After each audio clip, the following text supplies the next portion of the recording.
We are ready.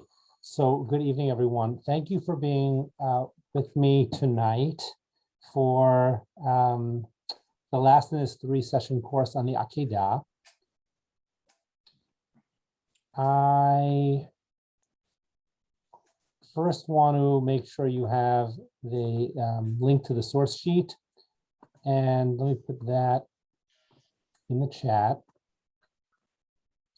I had that ready for us, but now I got to get it again. Give me another moment.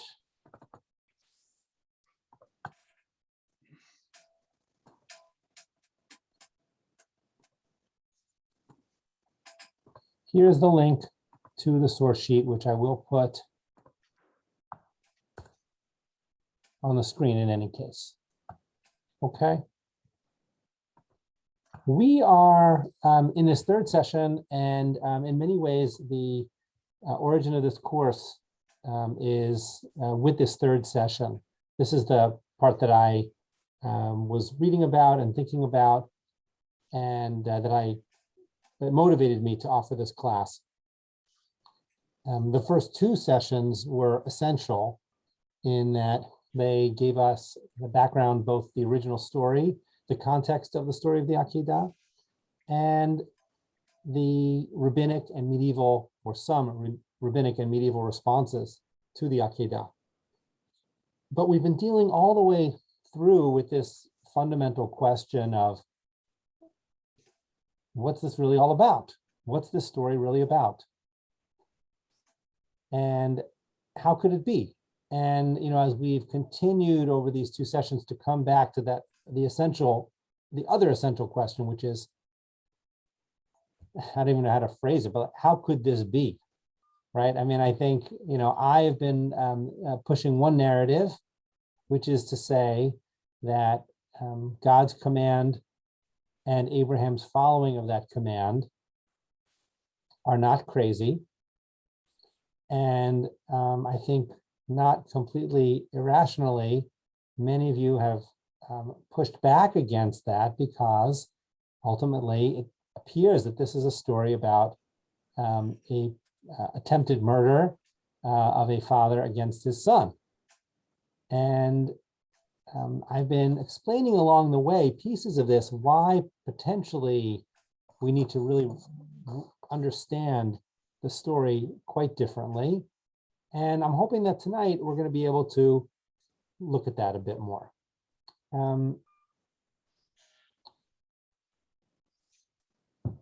Okay. So our 2 main topics tonight are Kierkegaard's approach to the Akeida and some responses to it. And then Aaron Kohler, who I've mentioned several times, Professor Aaron Kohler's presentation of the Akeida. And which really gets to the heart of what we've been debating throughout this course, which is, did God do something which is unethical? Did Abraham do something which is unethical? And seeing that from the perspective of the Tanakh itself and the ancient Jewish religion and the Jewish people of that time, and why we might be able to gain something from it, which is helpful to us. Kohler, in many ways, his book is meant to be a presentation of Kierkegaard and an explanation for why Kierkegaard doesn't work. And the reason it is that is because Kierkegaard is a very big name as a modern Danish philosopher, as one who wrote a book called Fear and Trembling, which approaches the Akeida from a variety of angles and is both a result of certain ideas and also is a presentation that has taken hold in the modern world to such an extent that for many people, a proper understanding of the Akeida starts and ends with Kierkegaard.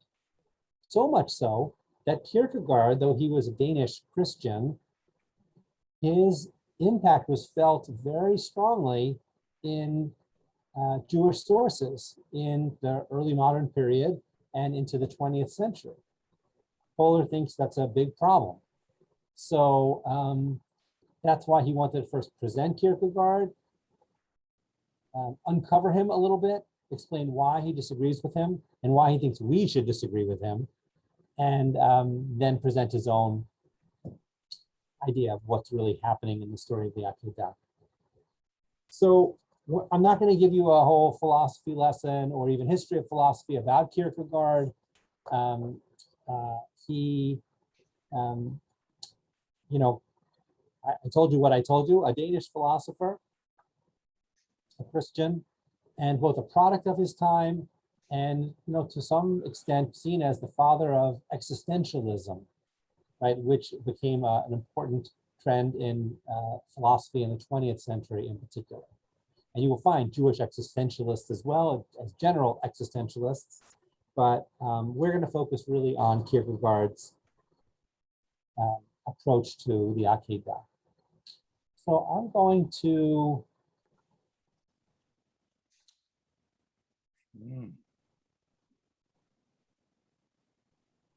put the text up there for us.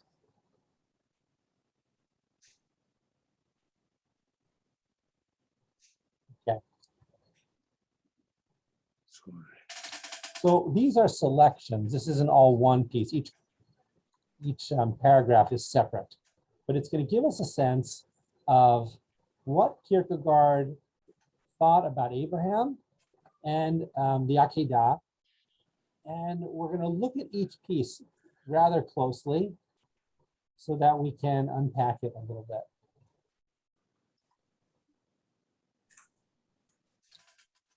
Excuse me, I need to.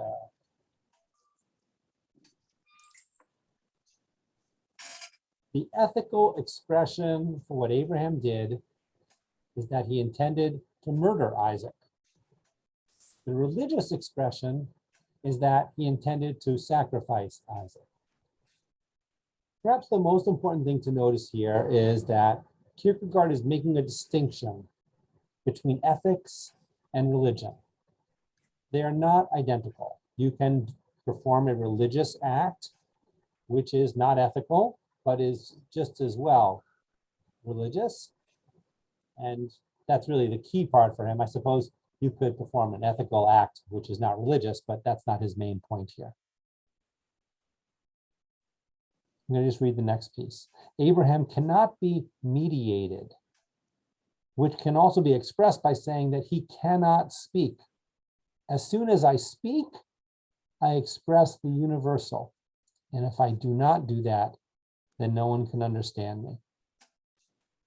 Think back on what we've said about the Akeida, the silence that accompanies Abraham and Isaac, the fact that we don't know, we hardly know throughout the whole story exactly what Abraham is what's going through his mind. And so Kierkegaard says he cannot speak. If he were to open his mouth, that is, not just open his mouth, but to explain why it is that he heard the command and acted on the command. Why didn't he do, as we've talked about, why didn't he argue with God? Why didn't he go forward as if this is a perfectly reasonable thing to do? Kierkegaard says, no one can understand me. I'm not speaking, right? If I were to speak, I would have to be understandable to the universal, that is to say, to you and me, to everyone, because that's the way language works. We speak in a language that can be understood. But what I'm doing, Kierkegaard says of Abraham, what Abraham is doing is something that is beyond explanation. That doesn't mean it's not worthy. It doesn't mean that it's wrong. It just means that religion is something which is personal, not in community specifically, and not always understandable, because our relationship with God is individual, according to Kierkegaard. Before we read the third selection here, I just want to make sure we stop to see if there are any questions about this so far. By the way, before I let you ask a question, I'll just say that um,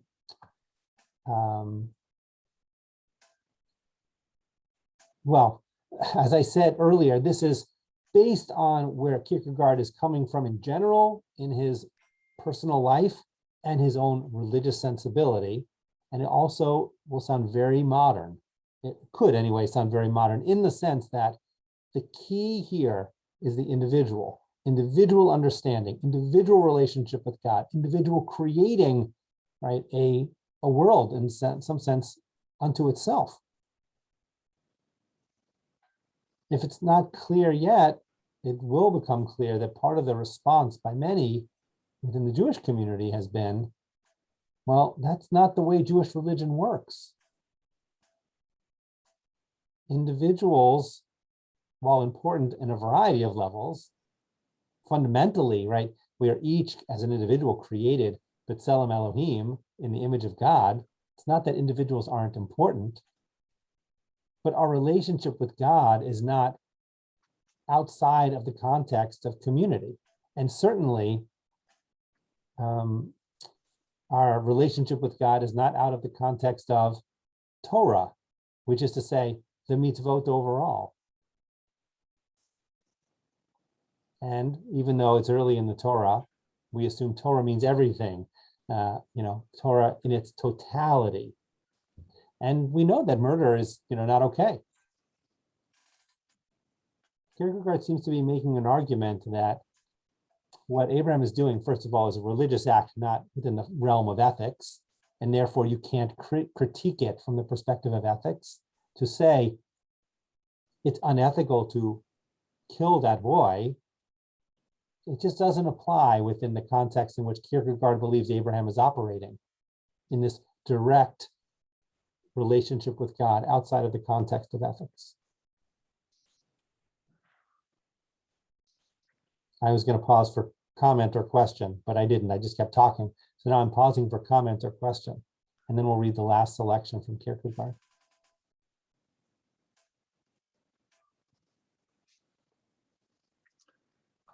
Rabbi, making a distinction between ethics and religion, I can understand that there are two different concepts, but and you can have ethics without religion. In fact, many people do.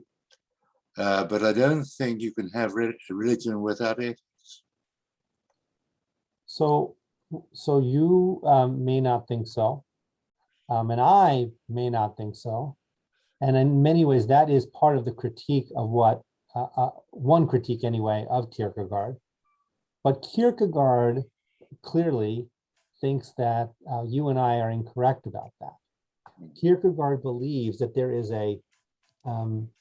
another sphere, let's say.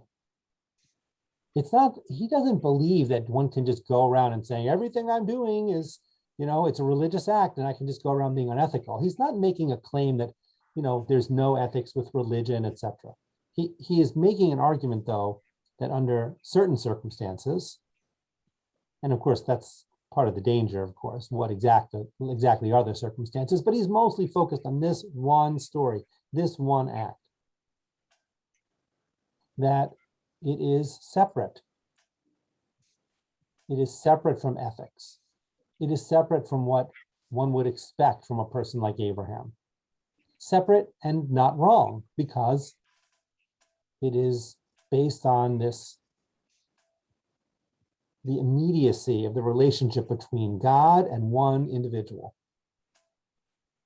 And, I would just say that,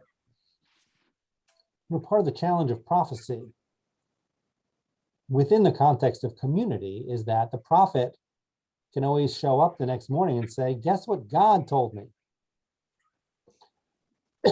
And can lead the community in a very, off the path, let's say. And so in Jewish tradition overall, the idea is that the prophet can't come with a new prophecy which says, don't follow the Torah, don't follow the laws of the Torah. But Kierkegaard believes that the critical sphere of religion is the individual. And it can supersede the ethical. And what is it that's superseding it? You know, Kierkegaard is famous for thinking of Abraham, titling Abraham, the Knight of Faith. That's with a K, that kind of knight. And the Knight of Faith. It is Abraham's faith in God and the legitimacy of the command of God, which allows Abraham to move forward in a, again, in a realm which is not ruled by ethics. Bob, and then Noreen, and then Julia.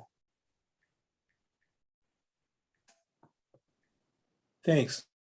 So what is Kierkegaard's interest in religion, and what is his interest in the binding of Isaac? You know, what is, maybe I need a primer on Kierkegaard in the first place, but why did he fasten on this topic? And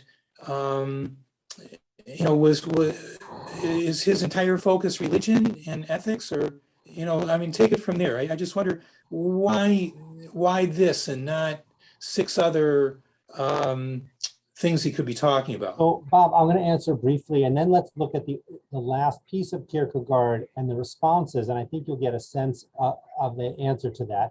Kierkegaard wrote about a variety of different issues in philosophy. He was, I mean, biblically speaking, I mean, became one of his very famous books, this focus on the Akeida.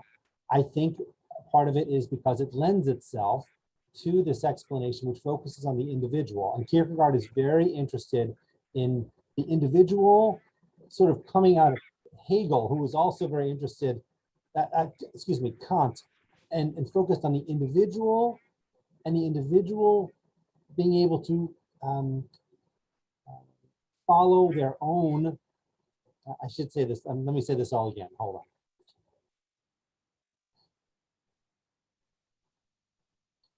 Kant, Emmanuel Kant, really wanted people to grab hold of something as an individual and not just take tradition and act on tradition.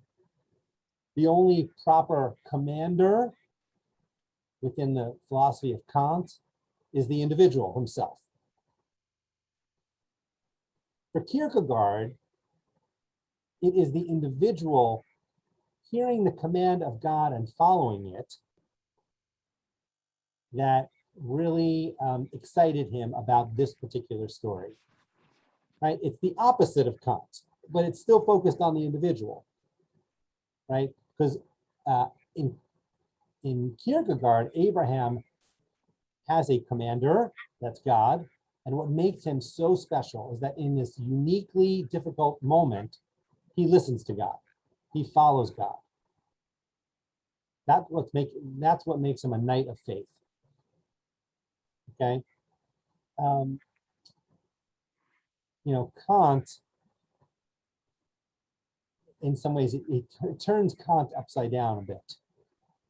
Okay, and then we'll leave it there, Bob, and then we'll look at the other readings and we'll see if we can shed more light of the context of that as well. Julia.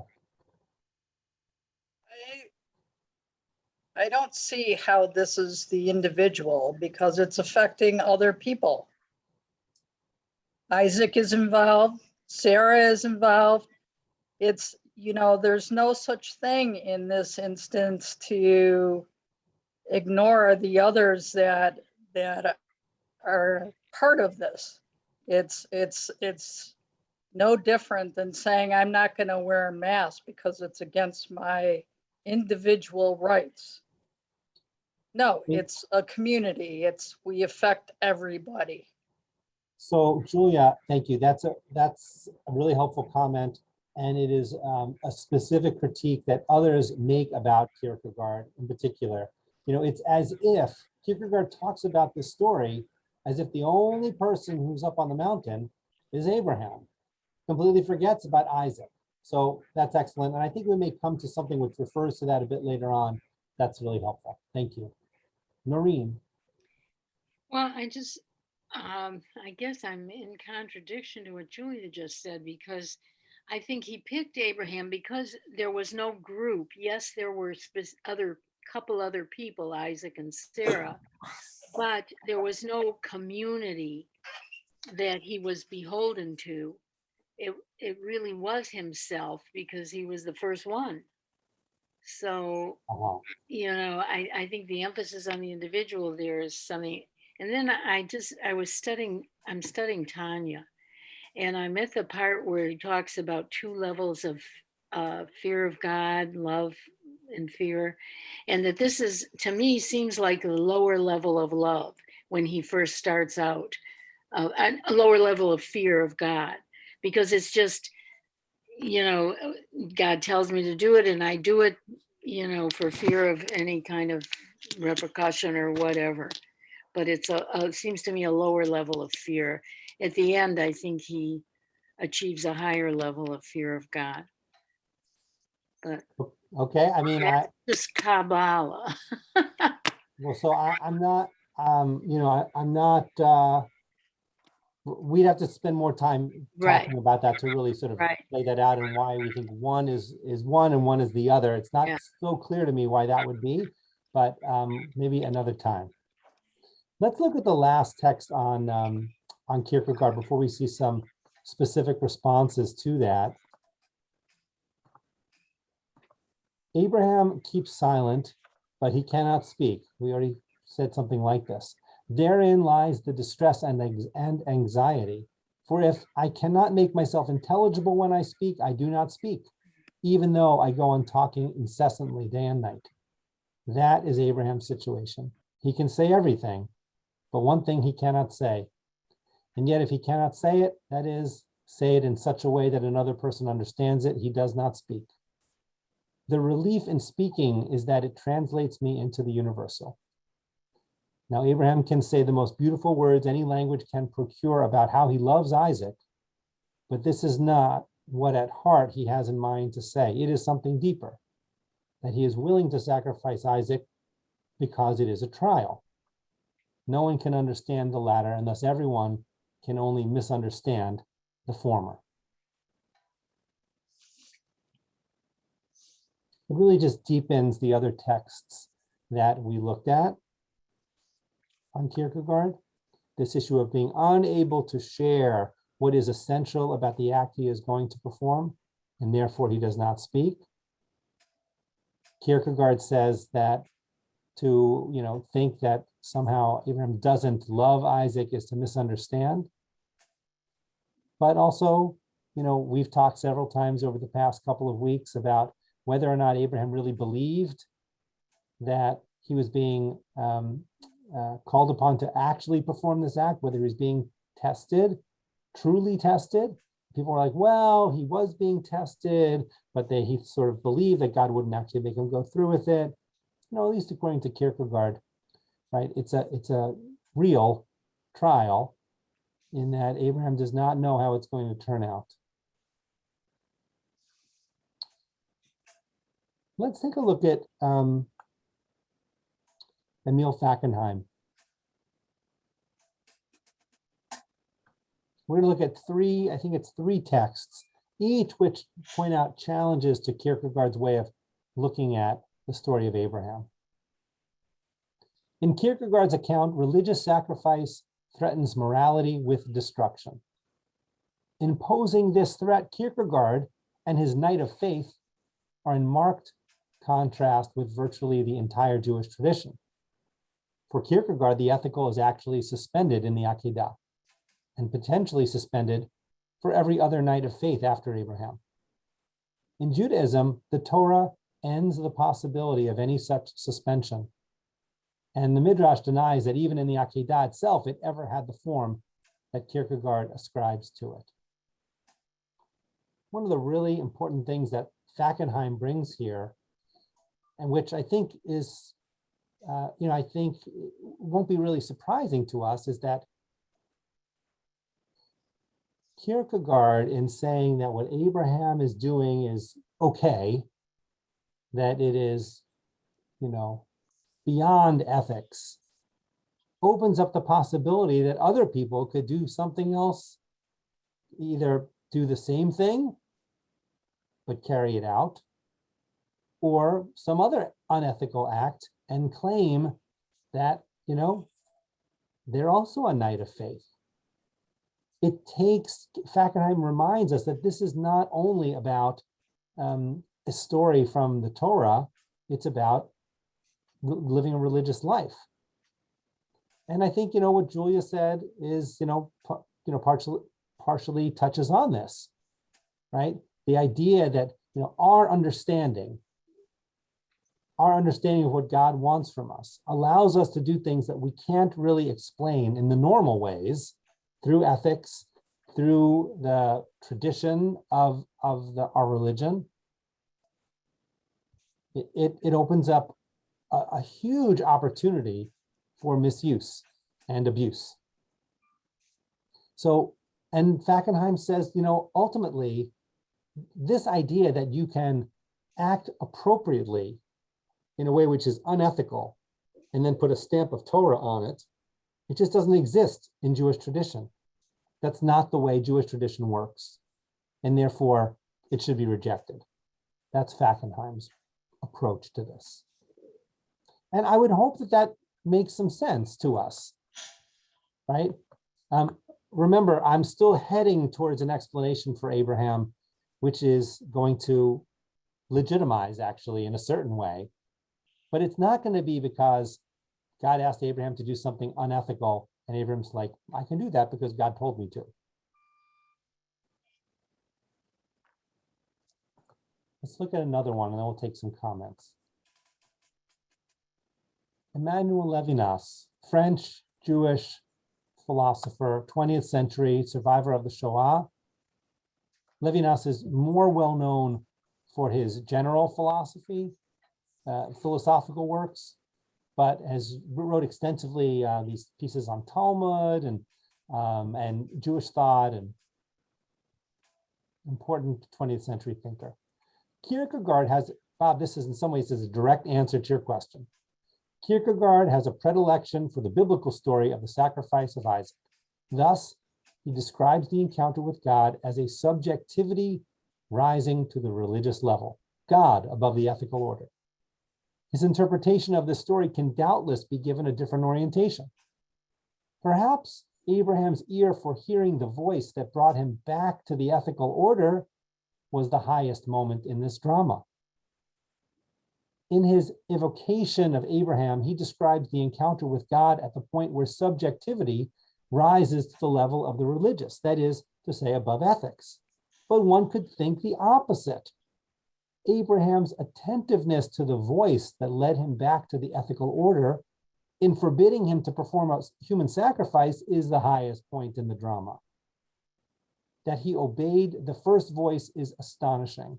That he had sufficient distance with respect to that obedience to obey the second voice, that is the essential. This is my time for saying it'd be even harder to understand in the French. Levinas' language is always challenging. You always have to read it several times. I've read it several times, and so I'm going to now sort of express it again. But first he summarizes what we've already said. Kierkegaard is about the individual, subjectivity. Abraham understood God's command. It was only for him. It was inexplicable to anyone else. That is the key part, Kierkegaard says.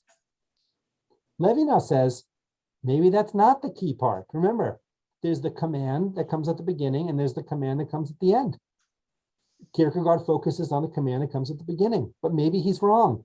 In fact, Levinas would say he is wrong. Maybe the essential part is when God says, we don't do that. Don't do that. And that's where we should be focusing our attention.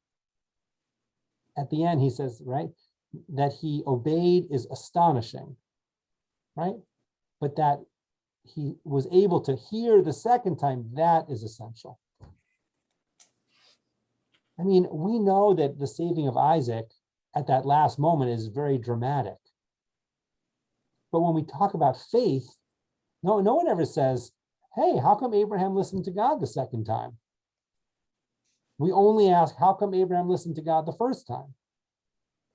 And Levinas focuses us on the second. Levinos, by the way, is all about the ethics, all about ethics.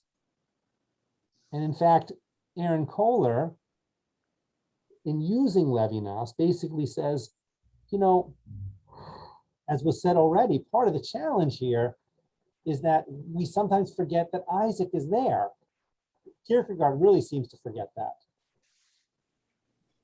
And focusing our story on Abraham and his motivation and his understanding allows us to forget that what Levinas wants us to remember, which is looking in the face of another human being, is a call to ethics and a response to the life of that other person.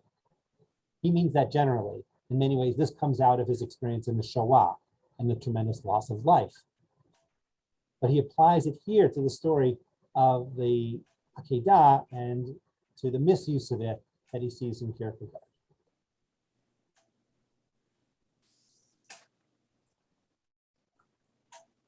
Comments? Bob, you have a comment? Question?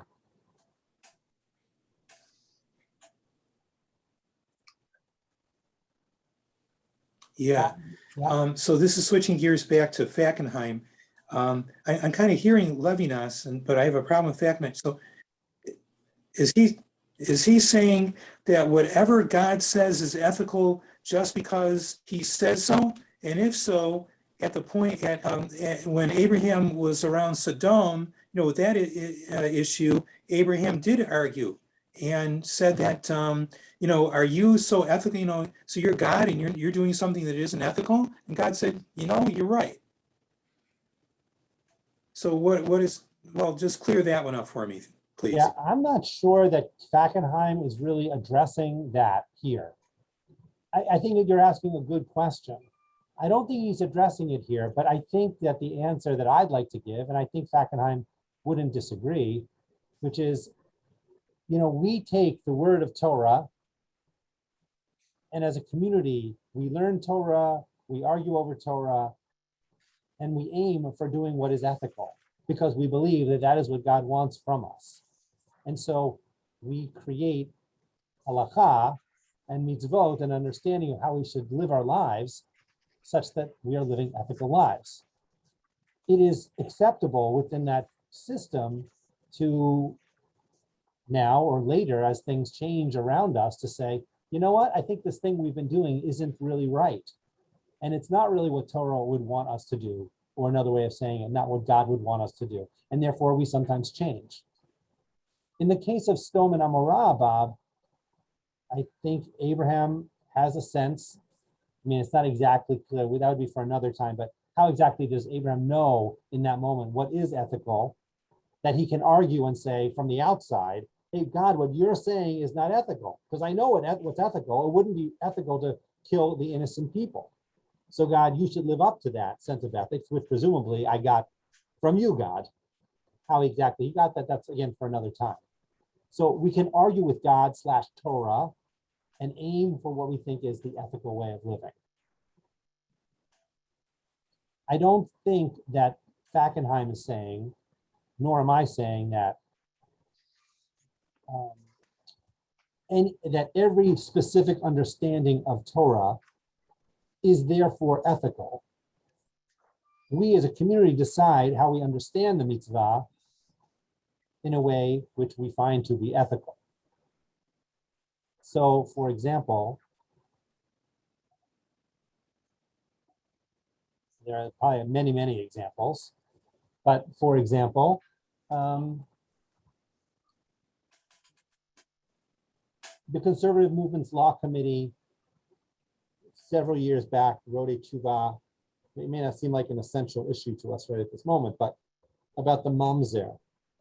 That is to say, someone born of an illicit relationship who ends up with a stigma, the child does, with a stigma, which prevents them from all sorts of participation in the community. And, it was based on the sense that it doesn't seem ethical to treat that child or that person as they grow up in that way, that pushed the committee to change the law. They did it within the context of the halachic system. But the motivating fact, I mean, one might just say, look, it says it right in the Torah. It couldn't possibly be wrong. But the broader argument is, it says it in the Torah. We see it differently now. And therefore, we use the system to come up with a somewhat different outcome. That's just one example of many we could use. I'm going to move on to Kathy and then Karen. Yeah, I mean, this is pretty way beyond my intelligence level or whatever. But I never studied philosophy, but I would think that it would have been very hard for him to go along with, for Abraham to go along with the first command. And so shrugging that off and going with the second would have like caused a crisis. I mean, you don't go from this to that without like, I mean, maybe you could just say, wow, whew, or maybe it would cause you a tremendous crisis. That's all. Thank you, Kathy. And I would just say that I don't know if we actually read this part in the long collection of Midrash in Ginsburg, Ginsburg last week, but in there you'll find that the Midrash deals with that possibility, right? Based on the words itself. You know, the language of, let me just quote it for you. The language is, right, the angel called him, right? Don't raise your hand against the boy or do anything to him, right? Why does it have to say it in sort of two ways? Don't raise your hands against him. Don't do anything to him. Why? The Midrash says, because Abraham's response to don't do it is, but you told me to, and people are not going to believe that I was willing to do it. And part of why you wanted to do it is so that you could test me, and now I'm not really being tested. Like he still had, according to the Midrash, he still had that first command very firmly planted and had a lot of anxiety about not carrying it through. Not because he didn't want to be relieved that his son is being spared, but that he would be accused, or that God would be, accused, so to speak, because Abraham didn't follow through. Karen. Levinos doesn't seem to address the fact that the first commandment was from God and the second one was from a malach. Correct. I would say Levinos sees them as equally, and I think Abraham also sees them as equally authoritative. But there's got to be something in the fact that it doesn't say a malach both times and it doesn't say God both times. There's got to, no? It could. Eventually God does speak at the end as well, remember? Yeah, but. And we can say there must be something, but remember his response is the same in both. He follows both. Yeah. There doesn't seem to be anything different. And I think you're reading like a good rabbi and saying, look, it's different and there's got to be something there. And the Midrash does make something of that. But practically speaking, he does listen to both. And Levinos doesn't, it doesn't motivate him to change his, or adjust, let's say. You know what, I am now looking at the time and I'd like us to move on, because then the second part of our session is important, as well as these responses to Kierkegaard. I'll let you look at Rabbi Gordis. This is Rabbi Robert Gordis, not his, I believe it's his nephew, not Danny, but you can look at that another time.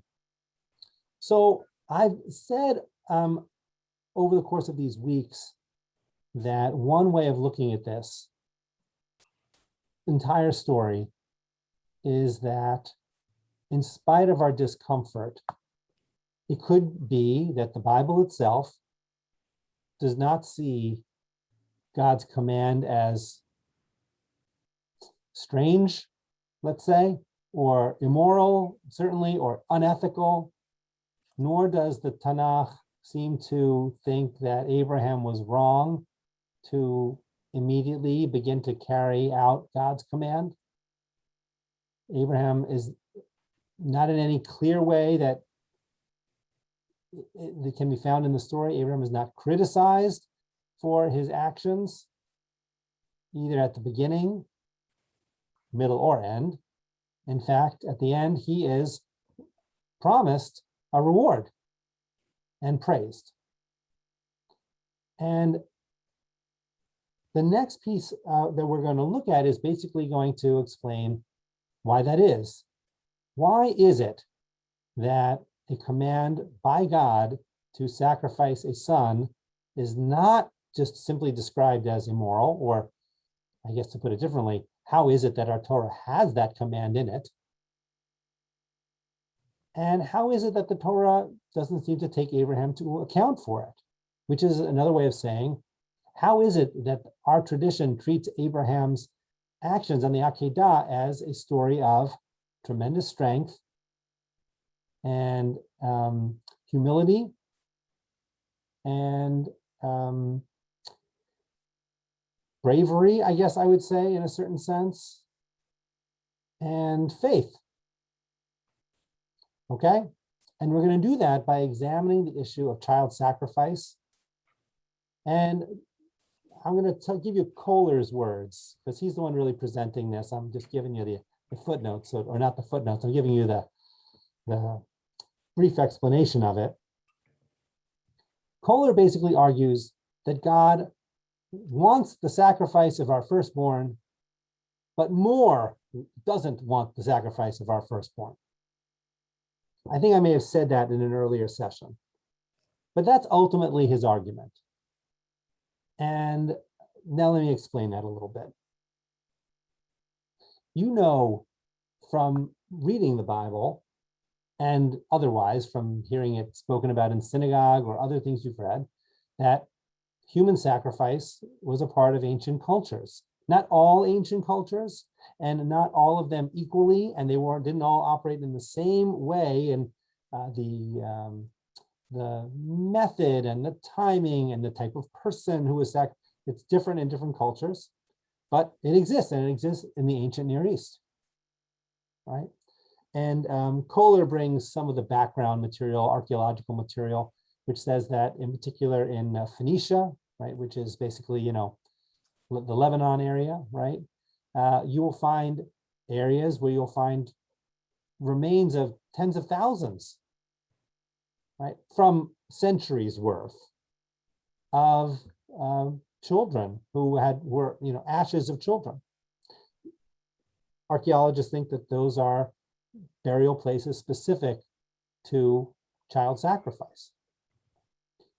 Now, when we're younger, well, not too young, hopefully, people didn't talk with us so much about this story. I don't know if you want to tell little kids this story, I guess, in the wrong way.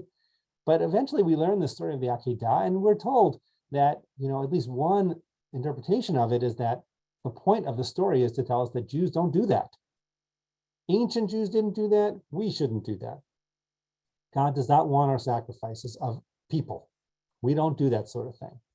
And some scholars believe that that is the main purpose of this story. Many would say that's not the case, okay? The question is, what did the average ancient Israelite think about child sacrifice? They're living in proximity to other nations where there is child sacrifice. Excuse me. We know from the Torah and from the rest of the Tanakh that we are told repeatedly that we don't do that. And I don't know that in this course I've said it, but I say it in a variety of contexts, something that I learned from my teachers. You don't get laws prohibiting things that people aren't doing. Right? You don't need to prohibit it if people aren't doing it. The fact that the Torah says repeatedly we don't do that means that someone either wanted to do that or was in fact doing it. Why would we be surprised? Those nations that were sacrificing their children didn't think that they were doing anything wrong. In fact, they very much thought they were doing something right. It's not something that they hid. It was done publicly. I think this is essential as a way of understanding what we've actually been looking at all this time. Maybe I should have said it at the very beginning, but it's okay, because now is really where I wanted to explore this. If you're an ancient Israelite, you know that the religions around you, they do this. And you think, well, what is that really all about? And they think, well, I make sacrifices, grain, first fruits, animals. That's a big deal. But it's apples and oranges. No oranges, I guess they didn't really have oranges over there, but still, right? It's completely different. The weightiness of the sacrifice is like this.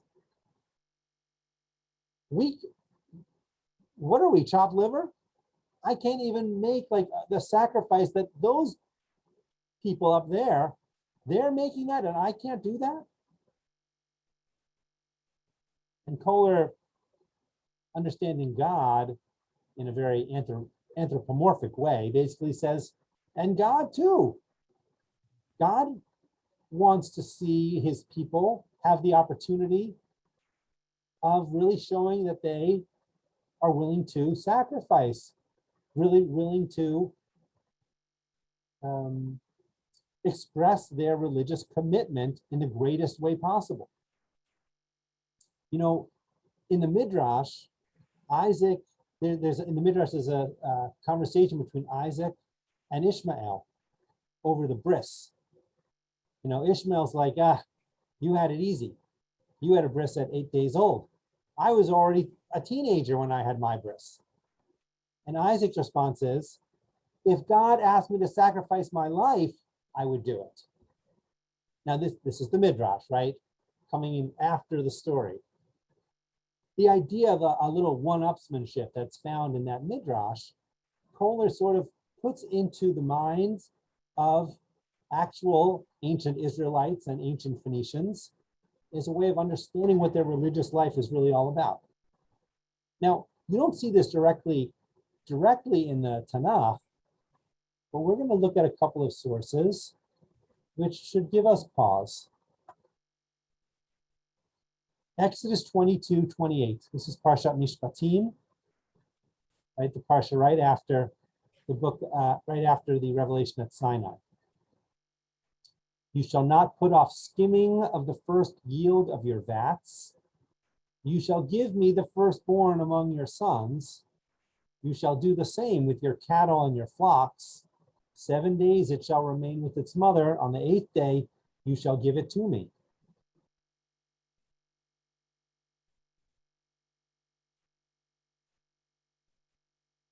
I really don't have to say all that much about this. I mean, there is stuff to say about this, but in the context of what I just said,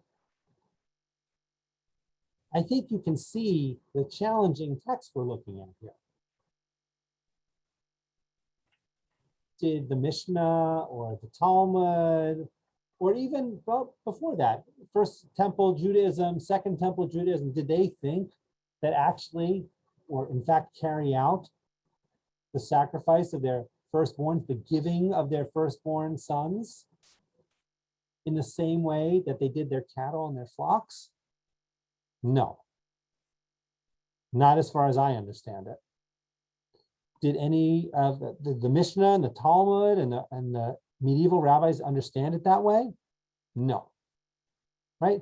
We know that what you do with, first of all, we don't kill little kids, right?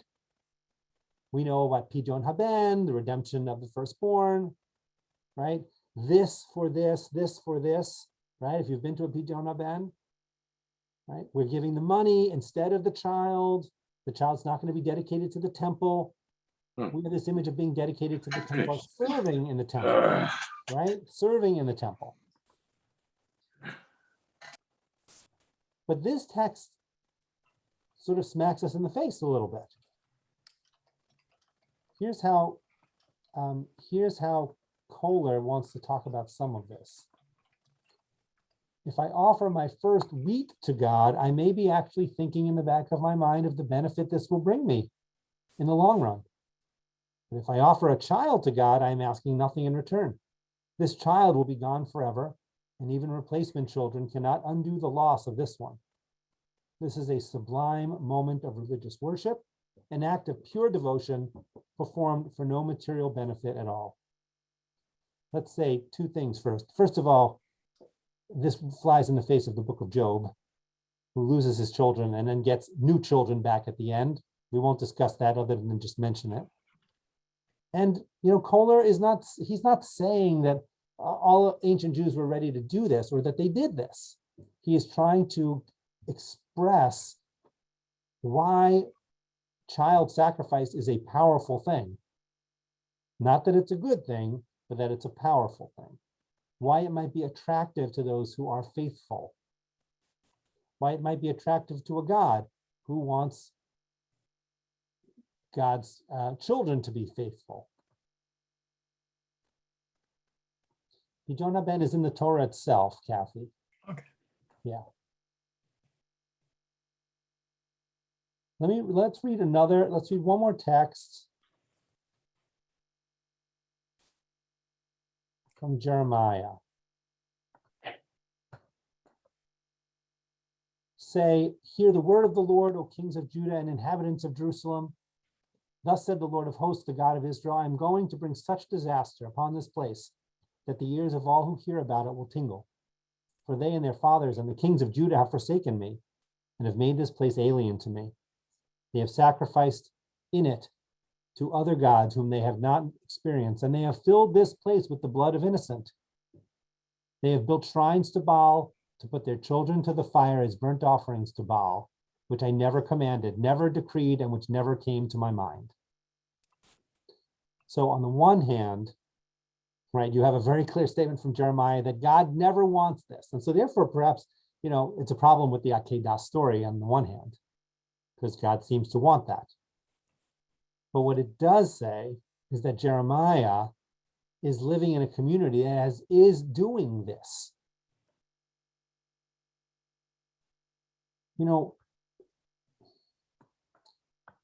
The Torah starts in one place, the Tanakh starts in one place and moves along, and we just sort of think of it as a complete, progression in terms of time. It's probably not the best way to think of actually the way that Torah and the rest of the Tanakh develops. Regardless, right, the reason I say that is Abraham's early on, so you would think after Abraham, after God says we don't do that, so Jews won't do that. But what this text from Jeremiah shows is that Jews are doing that, which is to say what Kohler just described as the sort of logic of child sacrifice makes sense to Jeremiah's community. It may be forbidden. I haven't said it yet today. I'm not recommending it, right? It is not a good idea for us today. But that doesn't mean it didn't make sense to them. In fact, the opposite is true. It made sense to them. And you extrapolate from that the possibility that it made sense to God. And extrapolate from that it makes sense to Abraham. So this is the explanation of the first part of Kohler's statement. God does want the sacrifice of children. The second part is God more does not want the sacrifice of children. That's what's coming up next after comments. Julia.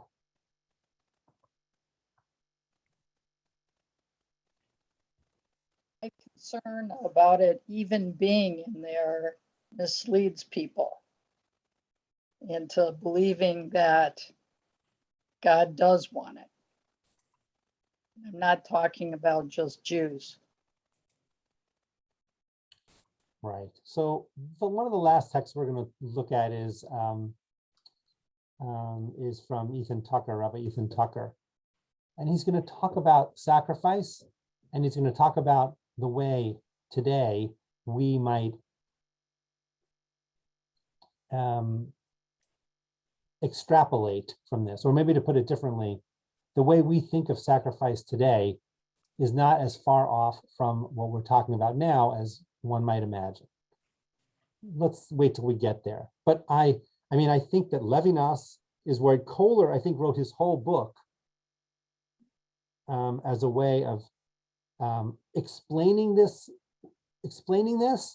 and then pointing out the danger. Actually, let me say that. I'm going to say that again.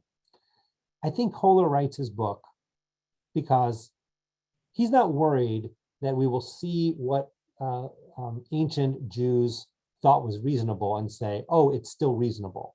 I think that's because we've had thousands of years without doing that. We're very distant from it. What he's more worried about are interpretations which make it possible to claim that it is a reasonable thing today. That's why he worries about Kierkegaard, because Kierkegaard says an individual could get a revelation from God and say, I can't even explain this to you. It's just a religious thing and therefore legitimate. And there's nothing you can say to tell me that it's wrong. Kohler has 3,000 years of Jewish history that say, we don't do that. But he doesn't want us to lose through anachronism or misunderstanding what the original text meant. But he is worried about people, doing crazy stuff because they think that's what God wants from them. Yeah.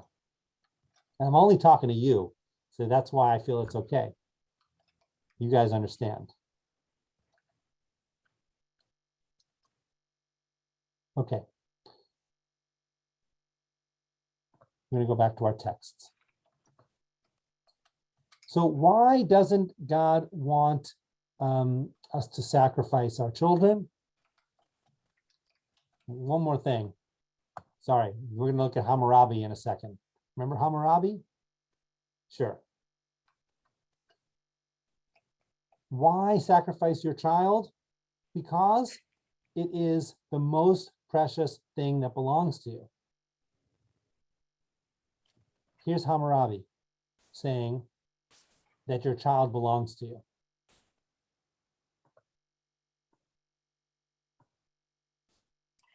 If a builder builds a house for a person and does not construct it properly, and the house which he built falls and kills its owner, that builder shall be put to death. If it kills the son of the owner, the son of that builder shall be put to death.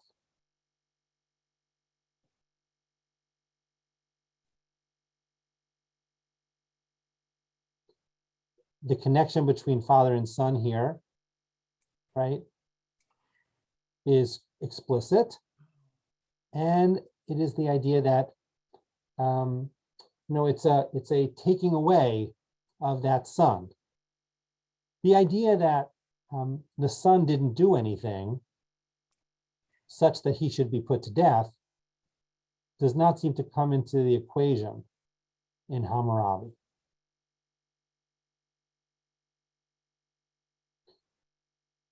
We got it?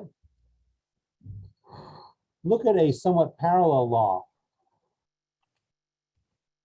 When an ox gores a man or a woman to death, the ox shall be stoned and its flesh shall not be eaten, but the owner of the ox is not to be punished. If, however, that ox has been in the habit of goring and its owner, though warned, has failed to guard it, and it kills a man or a woman, the ox shall be stoned and its owner too shall be put to death, because the owner should have locked up his gun, so to speak. If ransom is laid upon him, he must pay whatever is laid upon him to redeem his life.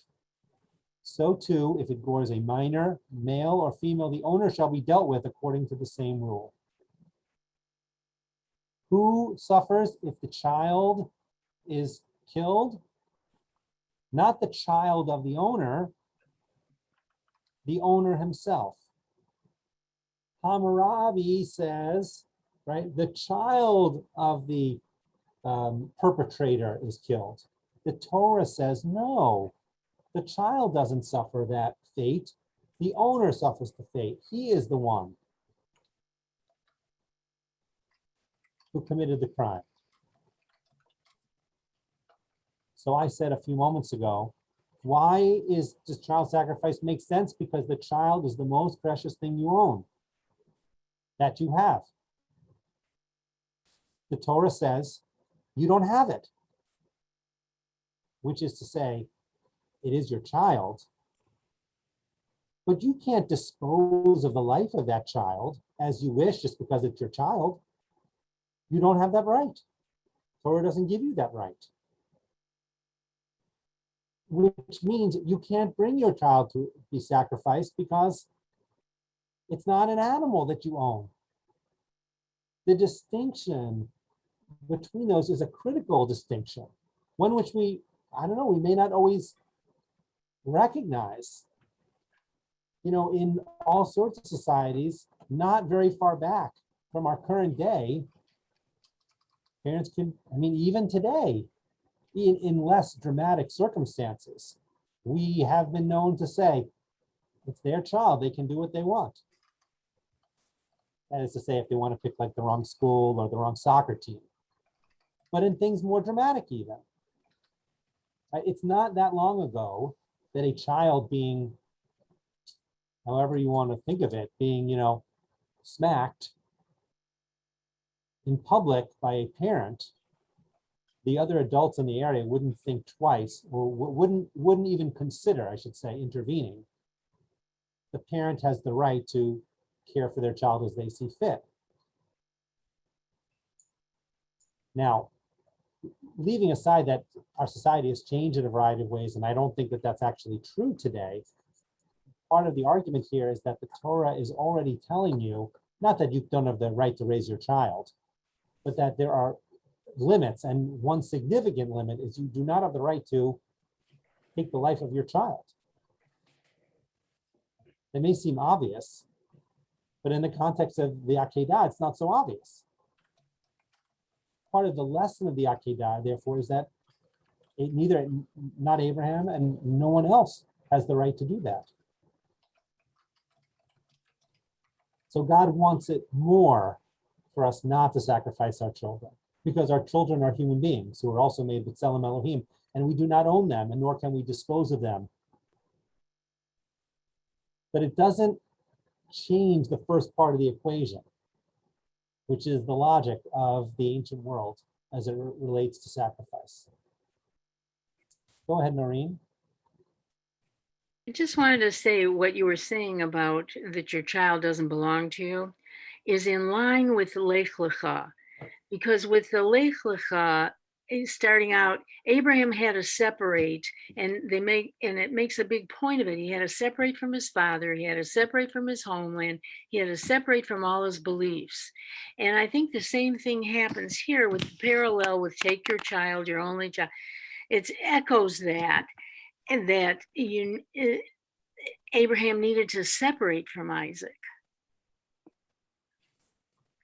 And God needed Abraham to separate from Isaac.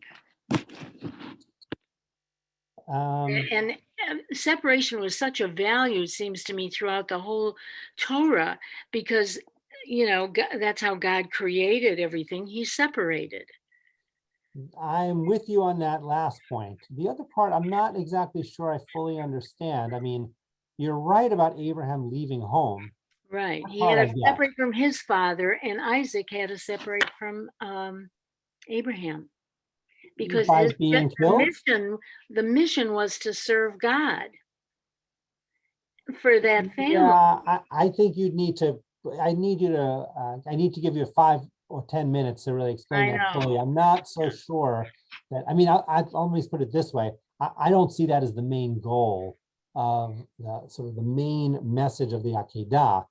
I think there's all sorts of ways to talk about the relationships in Genesis and other parts of the Tanakh about what it means to separate from the family and sort of move off. I was actually talking earlier today about Vayetze and Jacob leaving home and that whole story, which is, I can see it there, right? Yeah. One is a little harder to well, if you look through the text, there's so many times when in the text where it says, my son, my son, my son, that gets repeated a lot.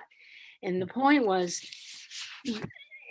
in the context of the Torah, the firstborn, God felt it belonged to God, to serve God, not be sacrificed, but to serve God, which is why then they get traded for the Levites later. right? But the function was to serve God for the firstborn. And in doing that, they needed to separate from the parents. Yes, I think that is a sort of a universal idea that there is this piece of even back to Eden, right? That even Adam and Eve in some ways are separating those who want to see the eating of the fruit not as a sin, but as a necessity for what it means to grow up and leave the nest, right? So that had to happen one way or another. But anyway, we'll leave that for a fuller discussion another time.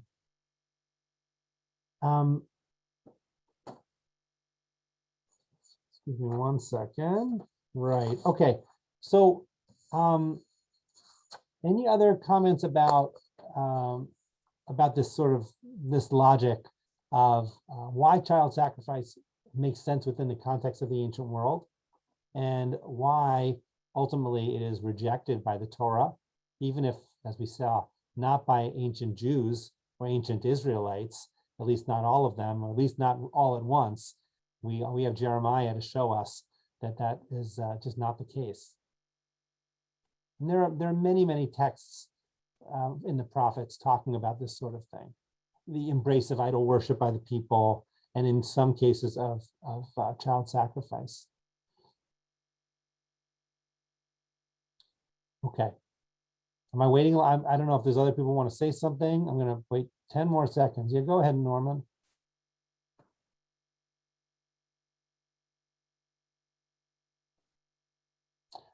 Norman, sorry, I thought I cannot hear you because you're muted.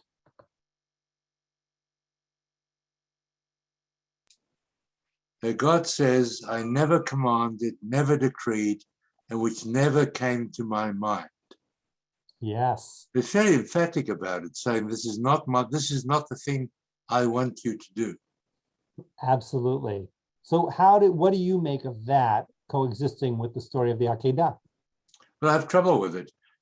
Kierkegaard, I think, was just trying to pervert the thing to support his idea of that you individually could establish your own ethics.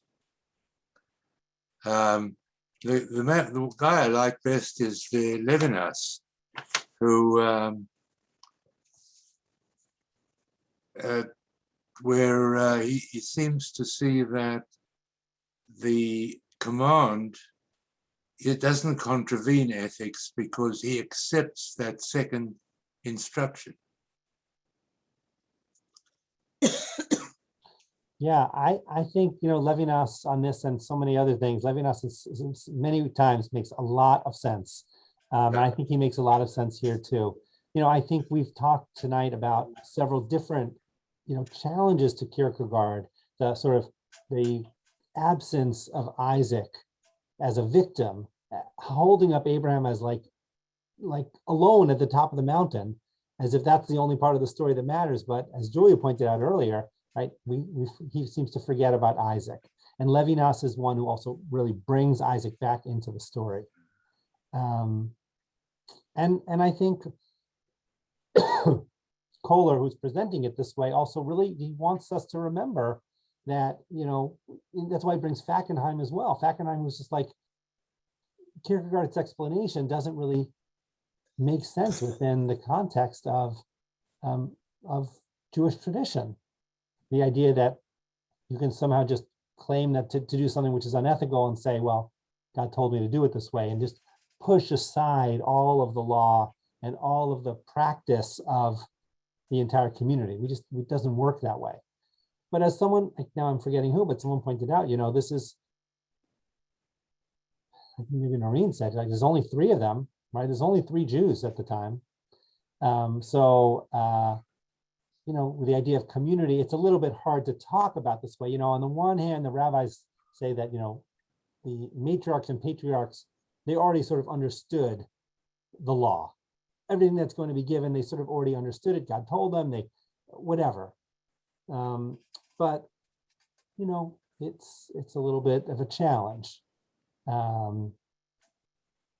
Let's take a look at this last text, because it's sort of a longer one from Ethan Tucker, and then we'll try and put this all together. I'm not sure really be able to summarize all of this, but a few final words. Okay, Rabbi Ethan Tucker is one of the Rosh Yeshiva at Hadar in New York. The Akeida stands as an eternal reminder of the periodic need to make very painful sacrifices to serve God and to do what we know needs to be done. Abraham lived in a world in which child sacrifice was an integral part of the religious framework of life. No man longed to sacrifice his firstborn, yet he knew that doing so was an act of appropriate gratitude to God, who enabled him to have children in the first place, and that showing such devotion to God might also bend the divine will to do great things in the world. Why can't we embrace this in our world? I think there are a few factors. We no longer have animal sacrifice as part of our lived experience, and most Jews, I think it is fair to say, have doubt as to its efficacy were we to renew it. We also have a strong notion of individual rights and serious limitations on what parents are allowed to do to their children, right? This is what Kohler was saying all the way back to the Torah, without their full consent. Against this backdrop, what was once seen as a holy sacrifice would today be seen rightly as a deranged act of murder. Abraham would never have agreed to murder his son, just as he was horrified that God was set to murder the innocent people of Sodom. But human sacrifice was not murder to him, even as it seems so to us. And yet, we have many analogs today to the sacrifice Abraham was ready to perform, and these are not in conflict with our broader ethical commitments. Who would think that the parents who sent their children to certain death on the beaches of Normandy were ethically lapsed? What of the parents who survived the Shoah only to send their children to die, thank you, in Israel's War of Independence? Consider cases where life is not on the line. Don't we celebrate immigrants and others who abandon all their material wealth in one country to pursue a better life for their children in another? When we believe a cause is just and is of ultimate significance, the willingness to die and even to put others at risk is rightfully understood as heroic, not immoral. No one who believes in a culture of life can celebrate such choices, but these painful choices are in fact a part of the moral fabric of being committed to ideas and agendas that are larger than oneself.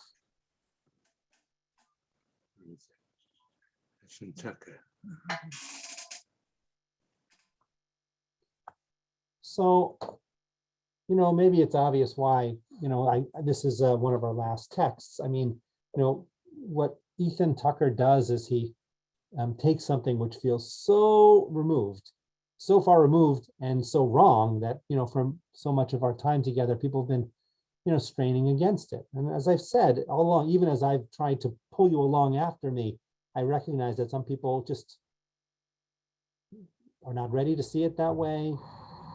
And may never see it that way.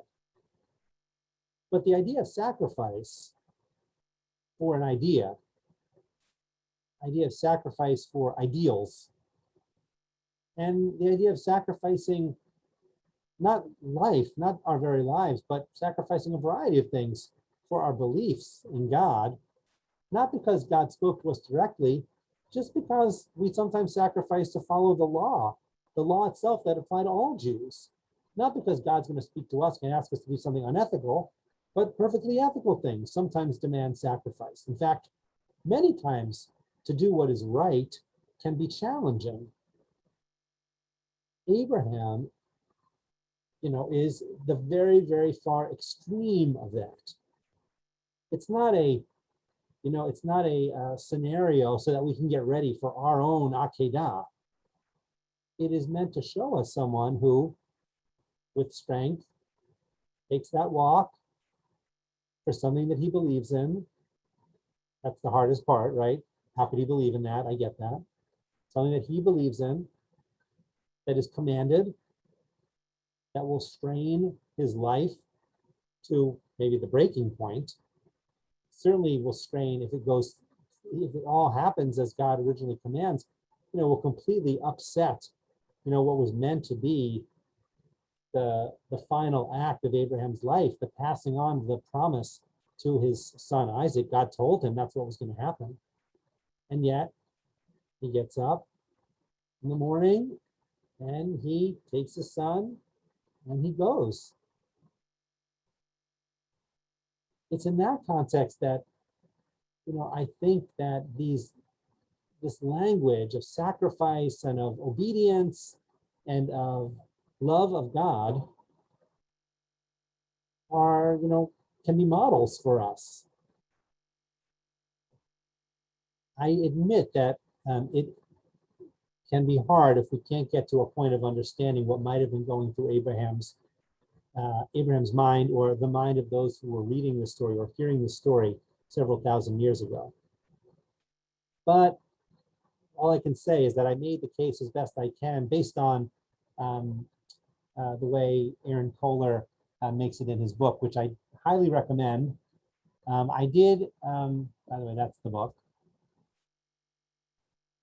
I intended and still intend to give you all a little bibliography, although you have many of the sources right on the source sheet, but there are some others which I could intend to recommend. Just to bring us back to the beginning of our first session, remember, I told you how our tradition centers the story of the Akeida. It is in the Siddur, in a variety of places. It is a hallmark of the high holiday season. And it is, all over Jewish interpretive literature, the Midrash and others. There's no way to push the Akeida aside. So, which leads me to do my best in these sessions to say, hopefully there's something meaningful here for us to learn from, so that every time we see it, which is frequently, it will not leave us with I have no idea what that guy was thinking. I have no idea what God was thinking. I have no idea what this might add to my religious life. I prefer to see it as a model which is challenging because it is so far removed in terms of the specifics from what God is calling on any of us to do.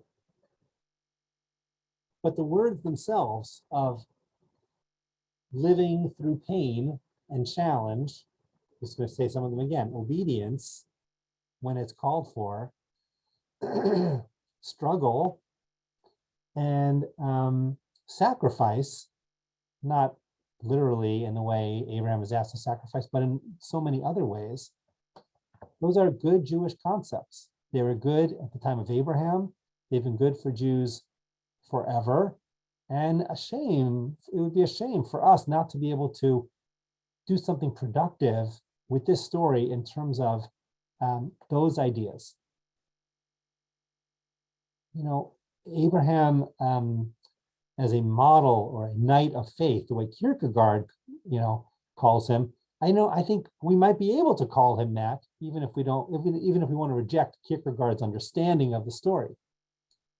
But as someone, what is a knight? Someone who goes out ready to encounter the challenges in front of them. Not necessarily to fight. We think of knights as fighting all the time, right? But to encounter the challenge and being prepared to do that. I think that's not bad.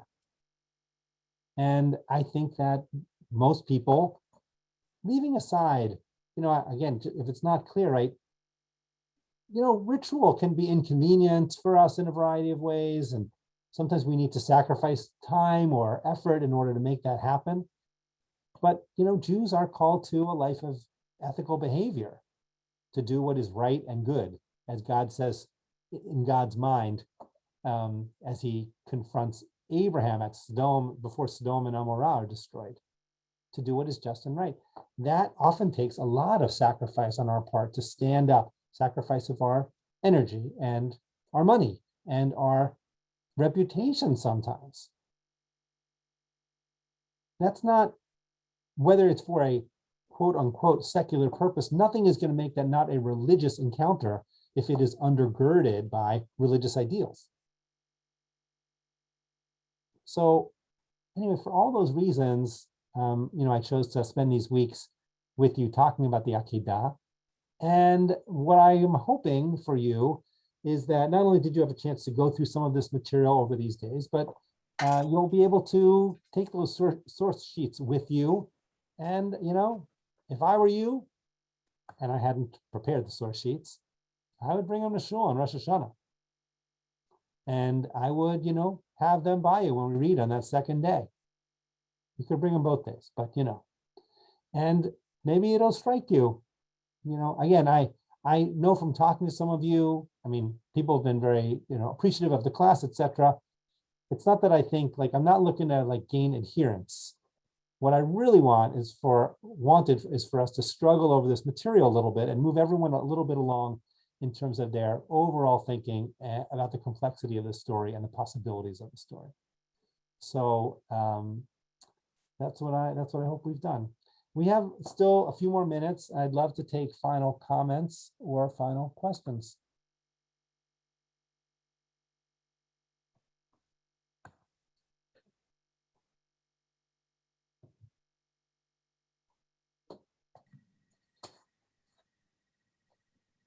Nancy? Okay. I like the positivity at the end of how you summed it up. I like to see the positive sides of things, so I appreciate that. So thank you. You're welcome.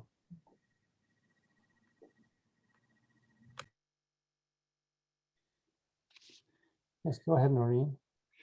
Did you ever deal with the issue of the fact that God tells him to offer him up like a sacrifice? That God, I don't think, tells him to kill his son, to slaughter his son. I think it's an Akeida, a binding, not a slaughter. He doesn't say like a sacrifice. He says, for a sacrifice. In Hebrew? Well, it could be like a sacrifice. No. V'ha'alehu sham le'olah. Karen last week or the week before suggested that you bring him up like you would a sacrifice, right? But it doesn't take the final step. I'm not buying that one, although I think Karen even found traditional commentaries who said exactly that. The word ki, like or kimo, is not there. It just bring them up for an olah, for a sacrifice. So, you're not alone, Noreen. Let's say it that way. I know. You don't have I'm not buying, but you're not alone.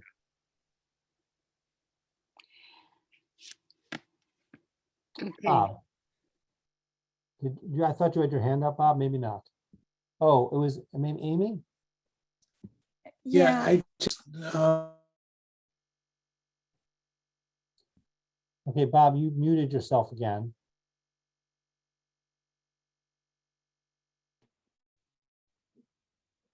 okay, there we go. So I'd just like to thank you for putting the class together and just giving us the credit for thinking we might even understand some of this material and that we would move along in our understanding. So thank you very much. Well, I appreciate you saying it that way, but of course, and not only, it's clear that the class has learned this material. So I don't, whatever, thank you. Amy, go ahead, please. Just, I've been thinking, in terms of if this is a story about sacrifice and making sacrifices, so reading it very metaphorically, and being willing to give up the thing that you most want in all the world. And it strikes me, Abraham does this, he's willing to do it, and he doesn't complain, he doesn't argue. And it's really a strong contrast with Moses, who, when he's told, he basically has to give up what he wants most in all the world, which is to cross the Jordan.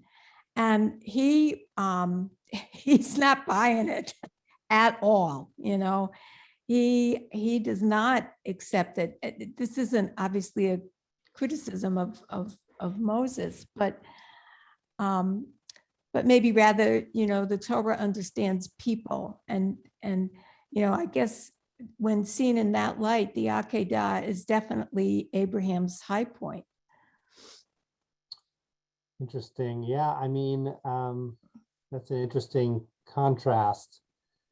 Yeah, I mean, Moses isn't being tested, of course, but you're right that Moses doesn't go easily, and in the Midrash really doesn't go easily. It's a really long Midrash of Moses sort of trying whatever he can to change God's mind, and it's a really beautiful Midrash. Yeah, there is a strong contrast here. I see that. Interesting.